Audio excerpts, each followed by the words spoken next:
More men are turning to be effeminate, and this is taking a toll on the Kenyan women.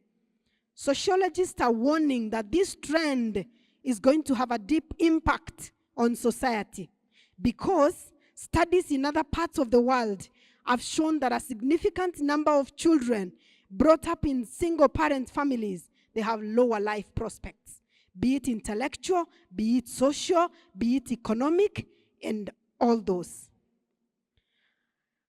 In his own life, Boone, a native of Brooklyn, New York, he says that his father was present but not there.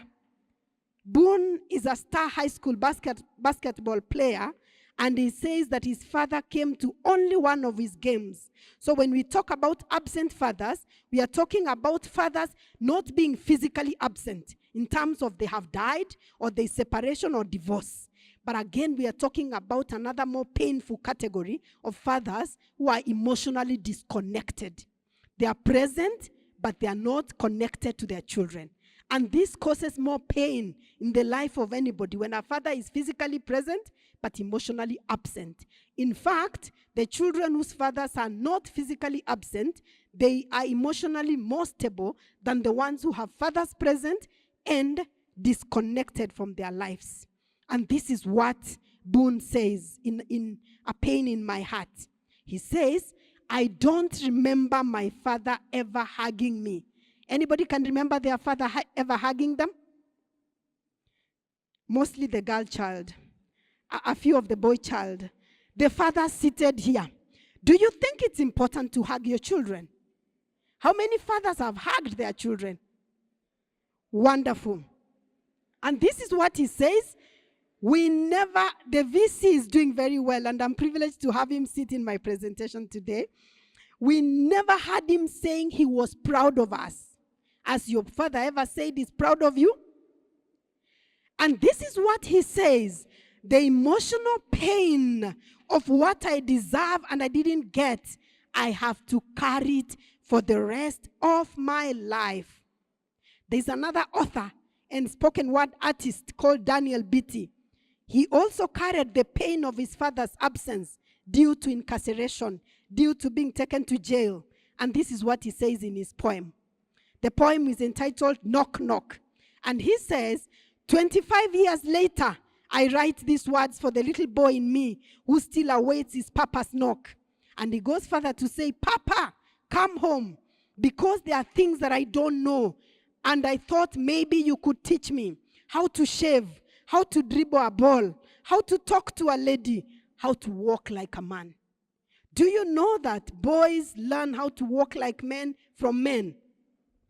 A woman can transform an egg into an embryo into a baby in her body, but a woman cannot teach a boy how to be a man. It takes a man to teach a boy how to walk like a man, how to talk like a man, and how to talk to a lady. And he says, 25 years later, a little boy cries. And so I write these words and I try to heal and try to father myself. And I dream up of a father. He was about 30 years old and he was still a boy trapped in an adult's body. Closer home now, our very own President Barack Obama. Have you read his books? I have read his books and the book of the wife. And President Obama has talked about a hole in his heart. It was left by the absence of his father. And in February 2014, he announced an initiative called My Brother's Keeper. This initiative works to expand opportunities for boys and young men of color in underserved communities with a focus on education, reading, job training, and mentoring. When you read Obama's book, Dreams from My Father, he says that before he became anything, when he was still smoking and leading a useless life at that point, he came all the way to Kogelo to touch the soil. And when he touched the soil, there's nothing magical about going to Kogelo or touching the soil. But it's because he needed to connect with his absent father. And that is when he went back and he connected with his life, and the rest is history. But one thing is that he never kept quiet about it. He actually formed an initiative. And this is what Obama announced when he was launching this initiative. I believe the continuing struggles of so many boys and young men, The fact that too many of them are falling by the wayside, dropping out, unemployed, involved in negative behavior, going to jail, being profiled. This, to me, is a moral issue for our country. It was and it is a moral issue for America, and I want to believe it is a moral issue in our country. Closer, closer, closer home. Do you know who is there? Can you tell who is there? Who can you see? You can see one former TV anchor. You can see him, and you can see his son. Now, this is what the son says. The young man is a filmmaker, photographer, musician, and lecturer based in South Africa. Successful by all standards. And this is what he reveals. He says, my relationship with my father is cordial. And he says, my mother was technically a single mother. I had no relationship with my father. He was the man we watched on TV. However, we met later in life when he fell sick and I needed to help with the bill. And he says, we have a cordial relationship, but we don't talk. How many people have a cordial relationship with their fathers, but they don't talk? He says he wishes him well, and he does the same. He realized that parents are also human. And he says that our parents made the best decisions with what they had, so he had to make a decision to let go. And he asked himself, how can I do better? And this presentation is not meant to condemn our parents. I'm a parent too, and I've failed many times. And my parents also, my mother also failed many times. But I know she's human, and she did the best under the circumstances. However, I can do better. And so this young man was asked, have you forgiven your father? And he says, forgiveness is a lifelong journey. You don't just wake up one morning and everything is okay. And we are going to see this at the end of it, how we can apply it in our own lives. But really, what is fatherhood? Whoever trains anybody to be a father. At the very beginning of creation of our world, God proclaimed that it's not good for man to be alone. And through Adam, he instituted the family as the center of the human community. Throughout the historical transitions of a variety of cultures, the family has existed as a natural society that provided the soul for each nation. The family is to be nourished and protected through fatherhood. In my culture, in the Kisi culture, my second name is Kwamboka. Misati is my father. There is no way, at least at that time when my generation and older, there is no way I can have a child and call him, let's say my son is called Ryan.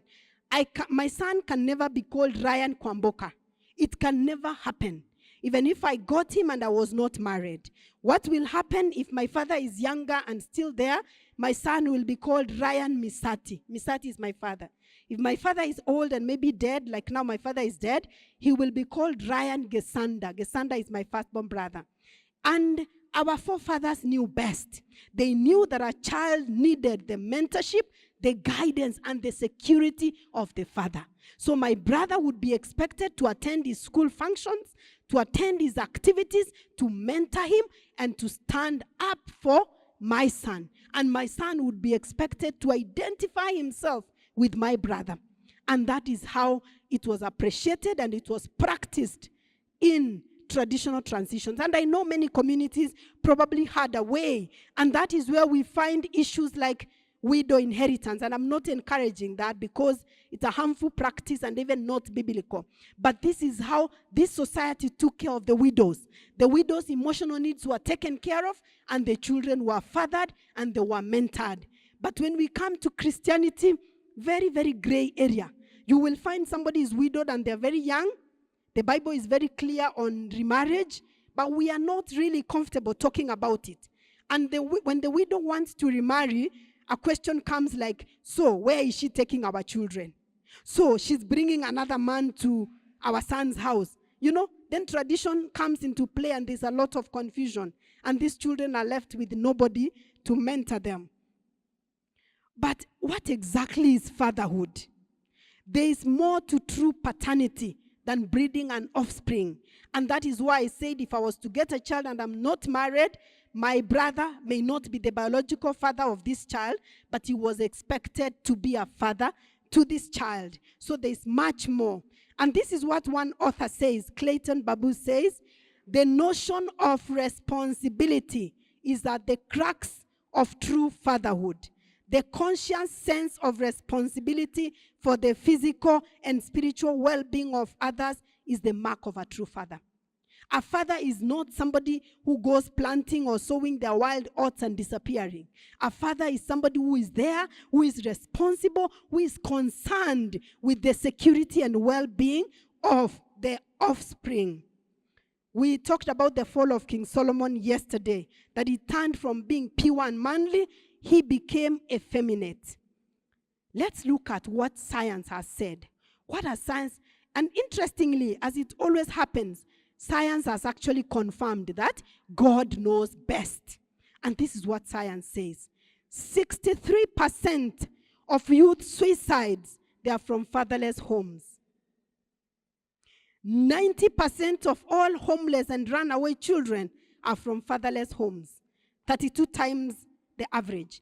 85% of all children who show behavior disorders are from fatherless homes. 80% of rapists with anger problems, they are from fatherless homes.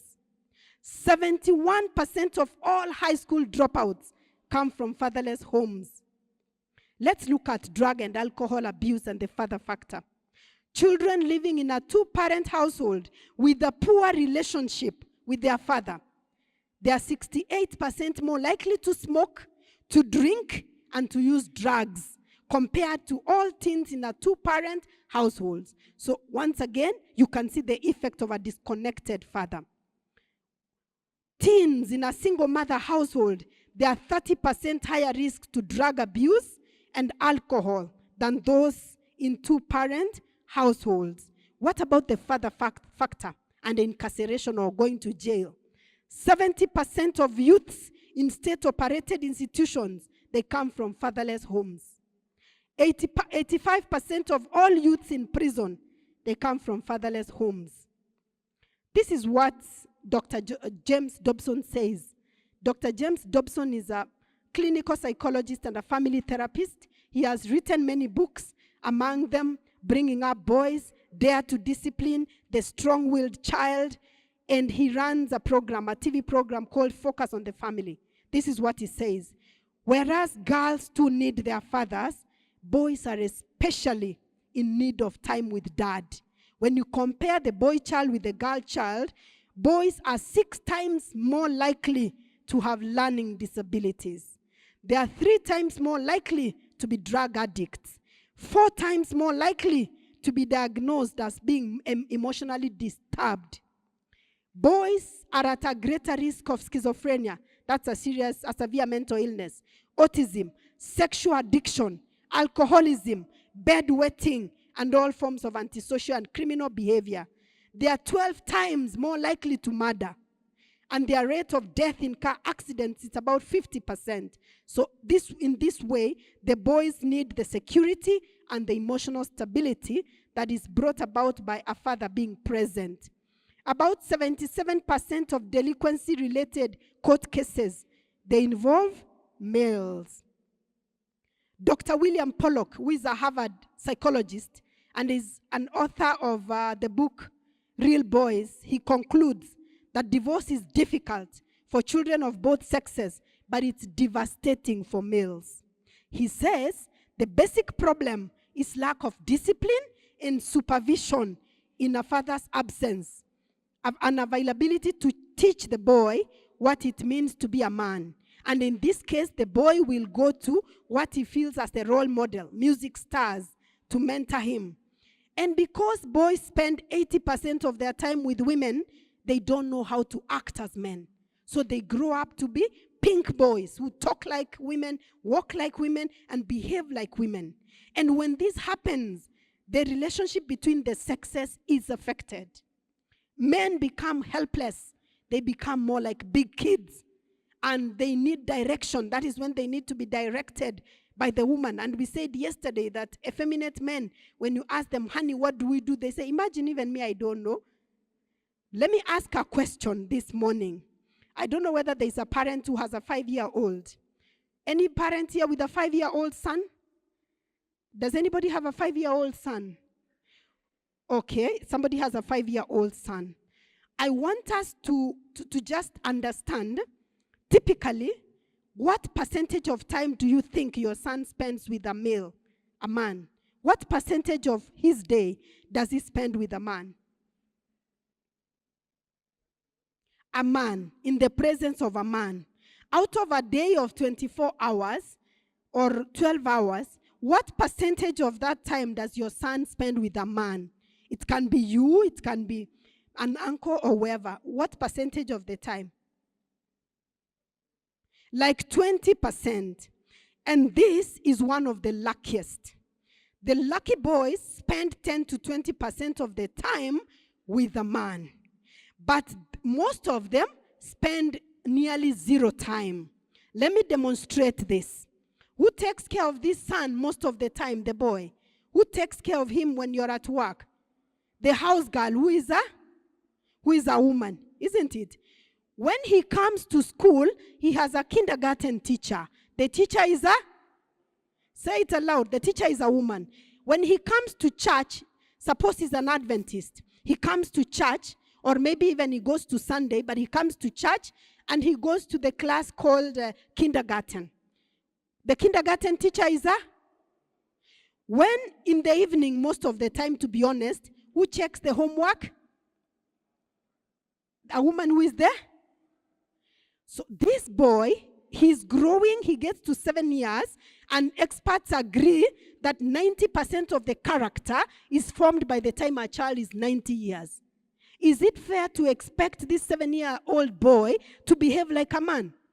How? We can pray about it, but prayer cannot take the place of duty.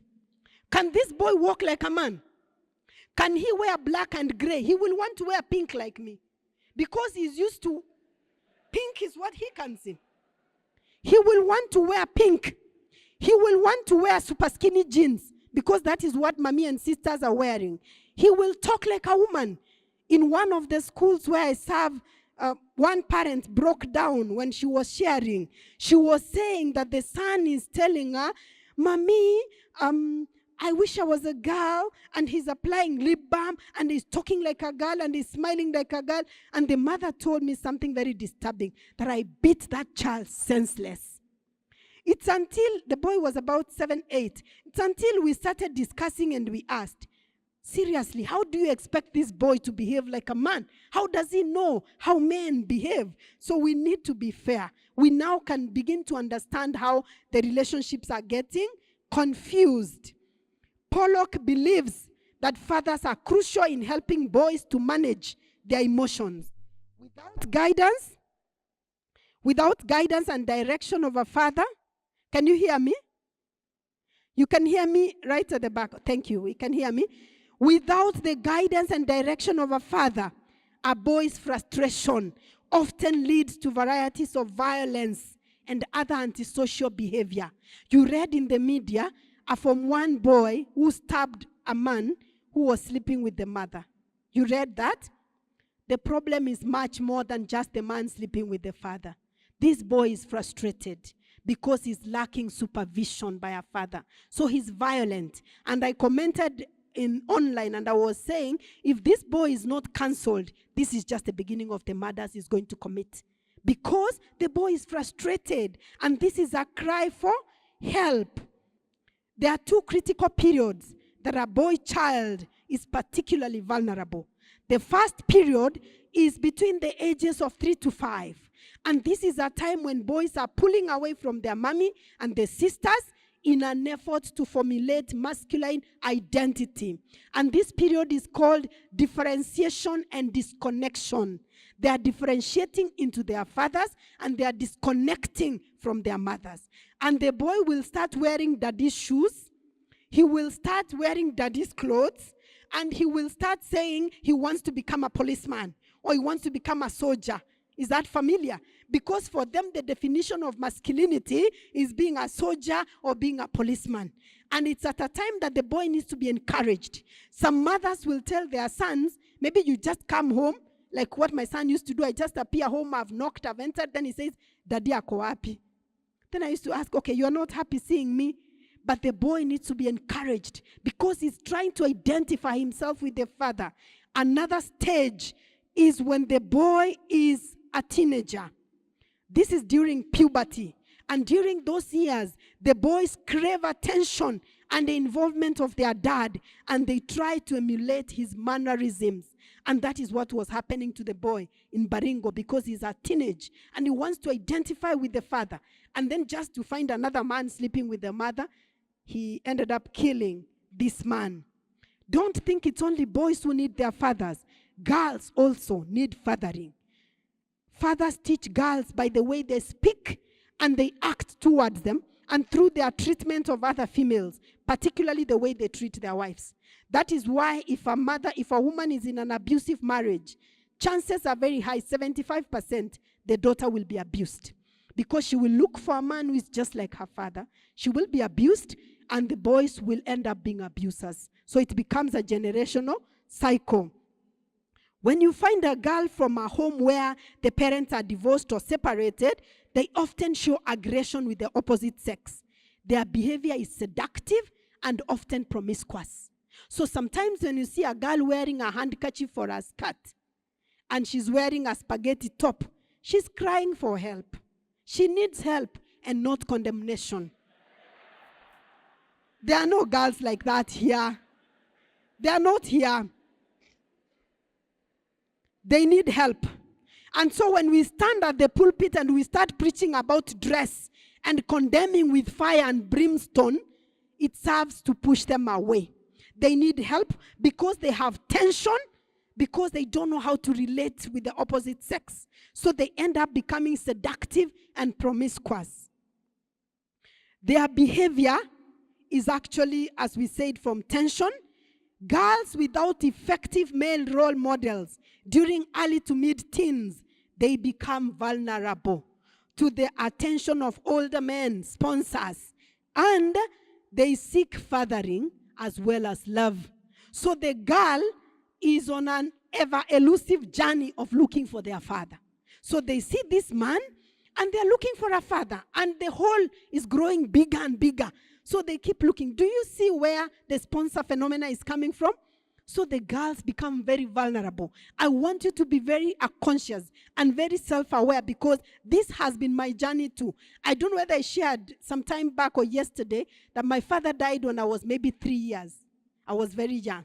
And so I didn't grow up with a father, and I can relate with all this. I can relate with the hole in my heart. But I thank God because he's a father to the fatherless and a defender of the widows. Now, daughters of single mothers without a father involved, they are 53% more likely to marry as teenagers. And the cycle continues. They are 71% more likely to have children as teenagers. They are 92% more likely to get divorced themselves. Disconnected fathers. I'm going to move faster because of time. Disconnected fathers. Studies show that 50% of adult men, they say that their fathers were emotionally absent.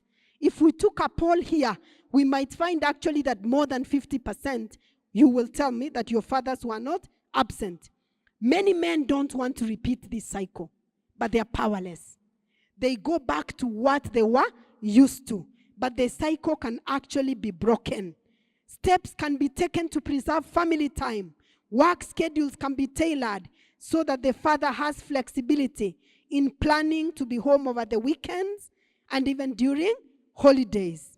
This is what the book Adventist Home says. The father of boys should come into close contact with his sons, giving them the benefit of his larger experience and talking with them in such simplicity and tenderness that he binds them to his heart. He should let them see that he has their best interest, their happiness in view all the time. He should not leave his restless boys wholly to the care of the mother. This is too heavy a burden for any mother. We can do something as a church or even as a people. We can do something because we have this crisis. And what we can do is those who are in two-parent families, we can adopt, we can mentor a single parent. We can also form a support system. However, I just want to mention specifically in a situation where we are right now, there could be some of us who have identified that they have a hole in their heart. Maybe because of an absent father or because of a disconnected father. And how can you know that you have a hole in your heart? That is the question that I want to ask us to consider today. How can you know whether you have this hole in your heart? And there are many ways in which you can know if you have the hole in your heart. And I'm just going to share with us a few of them, how you can know that you have a hole in your heart and what you can do about it. Sorry about that. You may be a young man or you may be a young lady, and from what we have shared this morning, you have been able to see that probably you have this hole and you have tried to fill it in many ways. And there's something that we can do so that all of us can be able to live a wholesome life. And as I said, this is not meant to condemn any of our parents, because the parents did their best, and experts actually agree that 80% of our character is formed at home. So many times as parents, we may blame the school, we may blame the church, we may blame the peers or the neighborhood. Unfortunately, 80% of the character has been learned because people relate according to what they observe at home. And so this is what I'm going to share with us so that we interrogate ourselves. Females. In females, these are some of the symptoms of a hole in your heart. You are jealous, you are clingy, and you're insecure. If you feel jealous, you feel clingy, or you feel insecure, you may be having a hole in your heart. If you stick with the partner, even though he's wrong for you, the partner is wrong for you, and everybody sees he's wrong for you, but you stick with them. You need constant attention or constant validation. You need somebody to keep telling you, I love you, you're good, you're beautiful all the time. It's good to be appreciated, but if you thrive on this appreciation, you may be having a hole in your heart. You fear getting close. You don't trust men. You see men and you cringe. If you generalize men, you say men are beasts, men are junks, men are evil, all men are the same. You may be having a hole in your heart. If you are overly defensive, if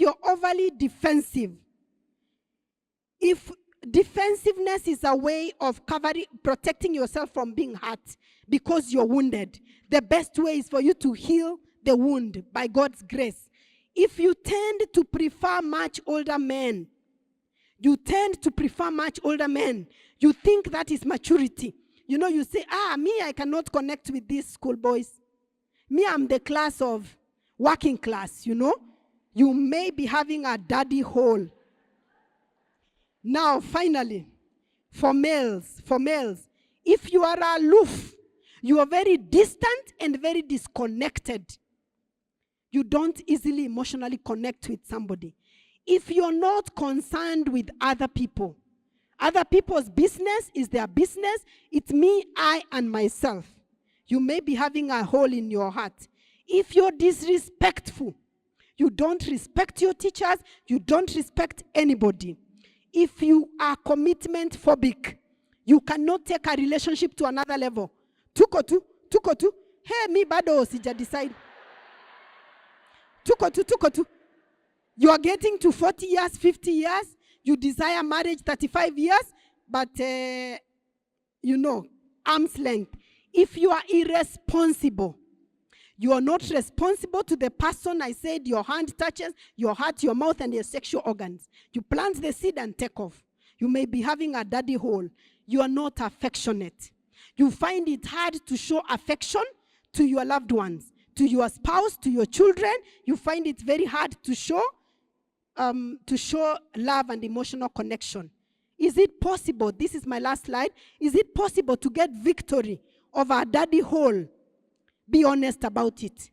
Just say, I am wounded, I have this hole, and I need the Lord to fill that hole. Let go of self-blame. Don't blame yourself. Don't blame your father. Forgive him and say, he did the best under the circumstances, but I can do better. Examine your relationship and attempt to reconnect. Try and reach out to your father. If you are here and you never call your father, you never have a conversation with him, please reconnect. But manage your expectations.